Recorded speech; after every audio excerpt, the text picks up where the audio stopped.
Hello. Welcome back in. Yeah, very important. We haven't cut you. You are welcome back for the second half. Not yet. Not yet.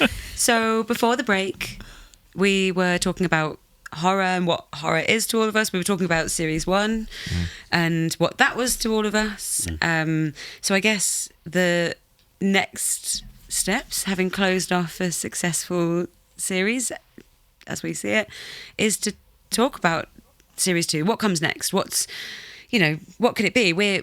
You guys came up to us for the weekend to do the series 1 record.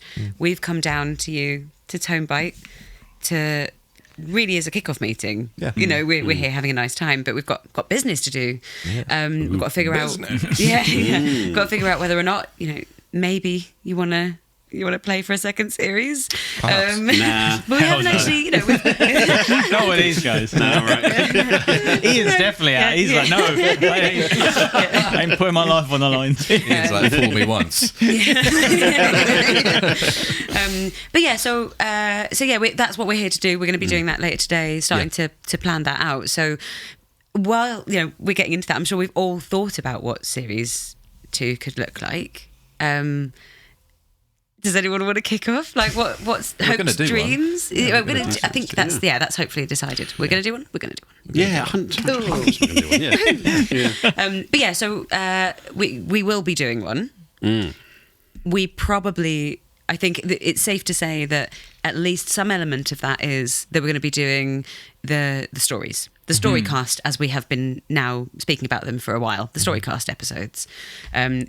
Steve's got another book, which we'll come back to. But what else could series 2 be? All of the things that it was and wasn't when we were doing series 1. I think it's something that what we loosely discussed on a previous call a couple of weeks ago was actually making this an opportunity to bring in even more community. Yeah. Right. We had a lot of people involved in the first series.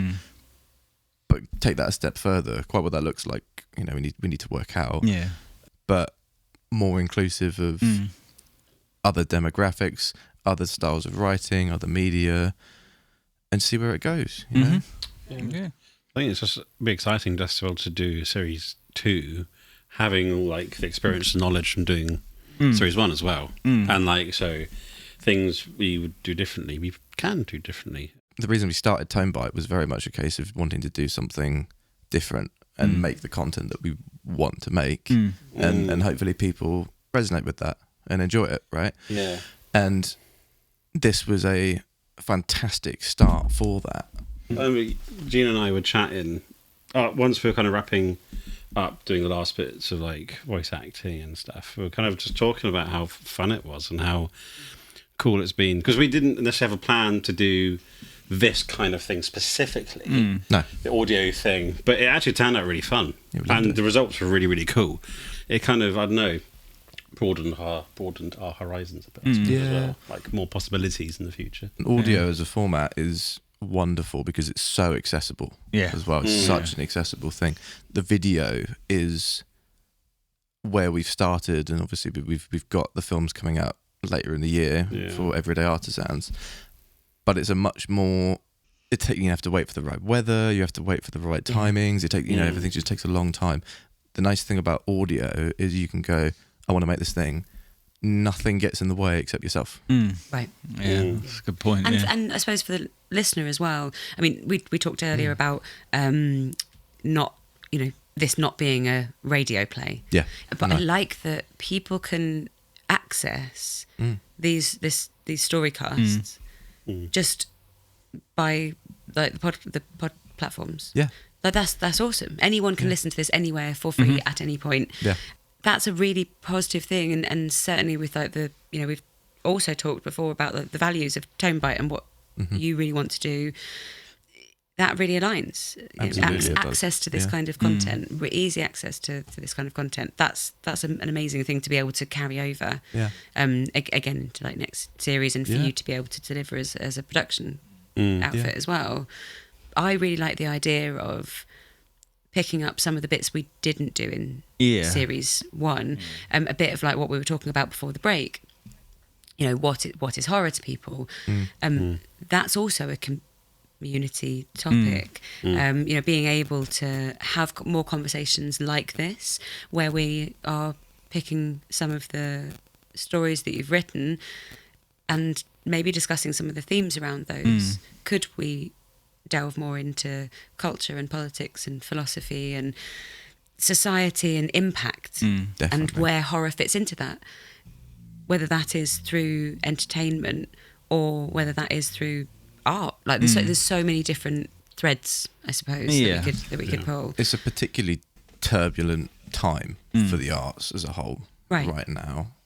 The way that things are going in media, obviously AI is wrapped into all of that and is worth a whole conversation in and of itself. That's an episode right there. And traversing all of that's quite difficult for creatives at the moment. And for us, Tomebite was really set up as we want to be a powerhouse for empowering creatives to create. I'd like to feel like we've done that quite well to begin with. Elevating creatives. Done it. And we want to just keep going with that. Turn it into more. Make it bigger and better. And exactly. I like the idea of diving deeper and really picking horror apart. And because it's such an easy thing to assume is quite surface level. And quite sort of, in a way, quite shallow. Like like we were talking about. It's blood, guts, splat, all that sort of stuff. But it's so to the uninitiated, that's all it looks like. Totally. The horror community is it's a strong community. But as you say, like the people that don't, they think it's just scares and blood and guts. Let's pick it apart and make that interesting to people outside of the horror community. Let's open our community and let other people in and make it accessible. And say some of the stories they're horrible, but they're not horror. Right. Like episode 4, it, as you said, it's not a horror. No. The horror comes from the struggle with the real life horror. Your experience when you listen to it or read it. And we all have that. Like we all have those internal struggles, and that can be really hard sometimes, and that is horrific. More of that kind of thing. As well as the blood and guts, because that's good. Very nice. We got to keep everyone pleased. It's one of the beauties of the genres. You can go as shallow or as deep as you want. There's such a vast array of possibilities where, like you said, you can just just like dig into that and make something 100%. cool. Ask some people that know what they're talking about. Bring them in. Some more. Oh, I am. What about you, Ian? So this is obviously we're back to the very first conversation, really. So we've got an idea for a podcast. What should we do? What do you reckon? Because you had a pretty good steer the first time round. We should listen to this guy. Just want to be in it. I just want to, I just want to be in it. I want my acting debut to be realised. I don't want to get cut. So simple. To be honest, really,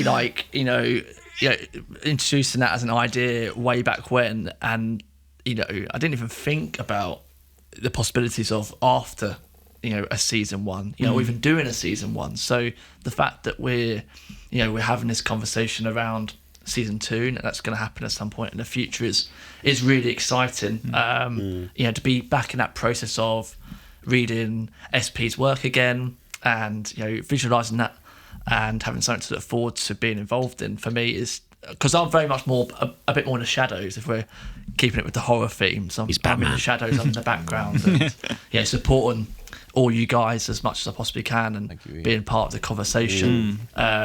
Just to know that season 2 is coming in the future is just really, really exciting. And just to be a part of that with you guys, because you're incredible creatives. So to be just to be in this room is amazing for me. So. Because it's your living room and you're very comfortable there. But I mean, it's cool that you're still happy to be involved because you've got your own projects. We touched on it earlier. You've got the Ratings Right podcast that people can also listen to. That's also film. Do you want to? So the Rating is Right is my other project that I created and I host with 2 family members, I guess, but also good friends, Owen Cox and George Robinson. and it's essentially a film game show podcast. Essentially, I wanted to create something that was fun, and regardless of your level of knowledge with film, it's something that everyone can kind of listen and get involved with. So we talk about a particular set of films, but in that it's a game show where Owen and George are trying to score points and guessing the rating of an actual film based on the site Metacritic. So I host that, and they get points for getting right and wrong answers. We talk about film, but that's like my main project. We're all quite busy people, so we don't always get to record as much as possible. So to have this as well, like not in the background, but on the side as well, to be involved in, just kind of keeps my creative brain ticking along. Because it's been years where I've been a bit inactive. So just to kind of have a constant and something to kind of be on, it just helps me massively. Being around other people like yourself just inspires me and just helps me out a lot. Like having these kind of conversations, doing the podcast and doing this project, it just like makes my life so much better. So I don't know how like some people don't do creative things, but when I do it and I have such a good time, I'm like, how have I not been doing this as much as possible? So just to be involved is just amazing. So and I guess for all of us, these are all sort of different portions of each of our lives. Tomebite, this is your full time. We're not your full time, but this work is your full time, and SP, this is your full time. Writing is everything, and those things play such a different role. Whatever the proportion is in your life, they play different roles and they benefit in different ways. And like Ian, it's wonderful to hear that Moira is in the room with you. I was really hoping you couldn't pick her up. It's really wonderful She would like to be involved and maybe not cut. Okay. I think she's more of a on-camera kind of actor. Definitely. I don't think she'd just be one for audio. She's got pretty She's got the fur for radio. Yes, I love that. I don't. I'd like to point out Moira's not my geriatric nan that's in my room. She's my cat. So she's a very old lady now. Very old lady. But it's cool to hear that you benefit, I suppose emotionally, from being involved. And we love that you're involved as well. Very pleased to hear that you. It made him feel good. Imagine when we don't cut him. How good are you gonna feel? That's just gonna be like the best thing in the world. I'm gonna be like one of the Oscars, one of the BAFTAs. I've got to get a suit. I'll be getting very carried away with myself. You're gonna thank your family and your friends. I know. They're like, I heard it before. So. We have worked with one of your books. Yep. Tis the Season to be Gory. Yep. Still available. It is, yes. Bye. Buy my book. And just in case anybody doesn't know, there are significant differences between the audio adaptations that we can hear and what's in the book. Totally different. Forget that. They are the same stories. Adapted, they are adapted. You can't. So you will get a different experience. You can't read along. No, definitely not. No. I think somebody did try that and it didn't work. Yeah. Obviously. We had Tis the Season to be Gory. Yep. Series 1. That's a book. So we're moving into Series 2. Should we have the opportunity to do another story cast? You have probably thought about what that could look like. Oh yes. Can you give us a little? Yeah, I'm currently working on a new collection. It's a collection that's based on, each story is based around a film or a movie that inspired me as a younger kid. They're all stories, that are from films that inspired me to write. Each story will be different again, not just as we said, not just gore and blood and guts, but the emotion and stuff like that. And some of them you'll probably recognise some of the references, and there's quite a few Easter eggs and stuff. So if you're a movie fan, then you will definitely kind of get the connection. Ears just. Yeah. and this one, you were like, don't talk about movies. Yes. Yeah, no choice. We're going to be talking about movies. Good. All movies. Okay. It's going to be really tricky. That sounds really cool. Yeah, I'm still working on them and still writing them, and there's got to be a lot of work to get them done. But they're getting there. It'd be virtually impossible to separate you two from talking about More than making magic. a movie now. For goodness sake. I'm working on this book. I have already found 3 that I was like, if that was a movie, if that was a movie, So okay, we will talk about that at some point. Yeah, and undoubtedly later on this evening. Cool. That sounds really cool. Yeah, very exciting. So, I mean, we really haven't talked about Series 2 yet, as a group, and that really is why we're down here. Yeah. That's not what we're going to be talking about right now, because that's later, right? there's so much that comes before we've got to talk about. That's over a game of Alien Isolation. Yes, we will be talking about format and people that are going to be involved and all the gory stuff like money and timescales. But obviously we're not going to chat about that now. But it's cool to get an indication about what it thematically might end up being. This is the first time that Gene and Toby would have heard I've you asked to talking not about know that anything collection. about it intentionally until you're willing to give me info. All I know is that I wanted to do a season 2. Right. And Ooh, that's okay. so fast. So that's very that's exciting great. news. Yeah. And what do you think, director, at the idea of doing something that's film based but for audio, like even more heavily? This is what I mean by sort of expanding it one way or another. I don't quite know what that looks like, but I'm here for the journey all the way through. Yeah. Ride the lightning. Yeah. Exactly. It's going to be fun to build that, right? Like, and we're going to make a movie. We are. The Crawl, for example, should be a movie. It should be, yeah. It will be a movie. Maybe. For goodness sake. It's like said it now. Why doesn't Robbyn like movies? I love movies, but every time we try and have a productive conversation, it's like these two just keep on getting all excited about making a movie. It's like, no, you must finish this initial project. You're not allowed to make a movie until you've finished Series 1, and we finished Series 1. It's like, we've got Series 2 to do. Maybe Series 2 is the movie. Maybe. That sounds more like Who knows? Series. Maybe do that. Just don't have time in their year to just throw in making a Finchland Yes. film.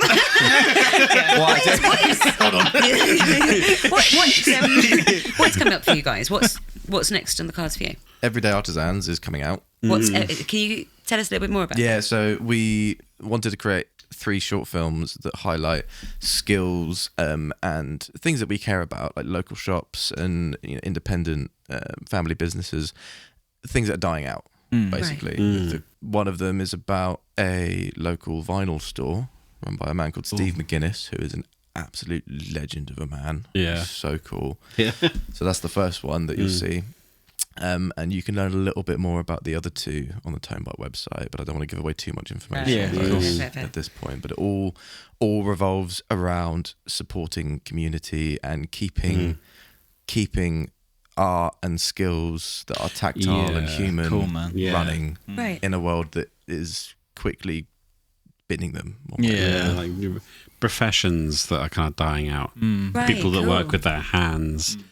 The arts doesn't end at music or poetry. It's far more than that. Blacksmiths, for example, is an art form. Blacksmithing is an art form. We're not doing a movie about that just yet, but that's on the list. It's a really good point, actually, to kind of consider creativity outside of the entertainment and art spaces. So we've got a guy that lives locally to us who's a clog maker. We live in the Peak District, so there's a lot of heaving up some rocks and rebuilding walls that have collapsed and things. You see that quite a lot around our area because there's so many of them. That, like, those two things, you wouldn't be like, that creative skill of building a wall, but actually there's so much knowledge. It's fascinating when you see them doing it. It's very hard to do. For sure. Yeah, so I can see like why that would be interesting for you to kind of delve into more like left field. It's good because like we're making stuff that, I mean, from the beginning we said we want to make stuff that we want to make. Right. So the stuff we're filming, it interests us personally as well, which really, really helps to like engage with the people we're working with. It's good fun. It can be challenging, but it's good fun. Yeah, that's cool, man. Yeah, it's very cool. And the final note on that is, in the same way that this project involved a lot of creatives and people, those projects do as well.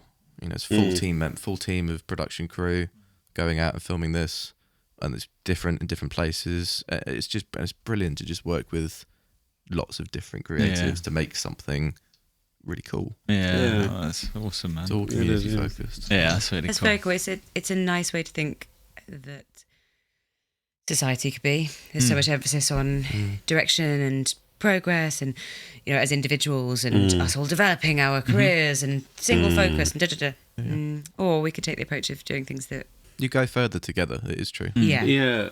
This is probably a good time for us to break and now go and properly talk about what's going to happen with Series 1. We've got a lot of work to do. But before then, thank you so much.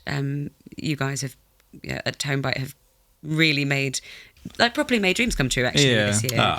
And it's been such a joy to work with all four of you and everybody else who has been involved. And, really excited about what might come next.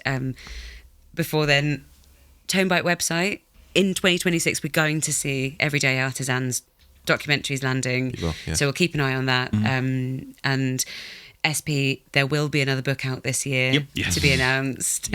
Check out the Ratings Right podcast as well with Ian and Owen and George, and watch this space. We'll be back in 2026 with more. Just with more. More. I don't know what's going on. Lovely. Right, chaps. Let's go and do some work.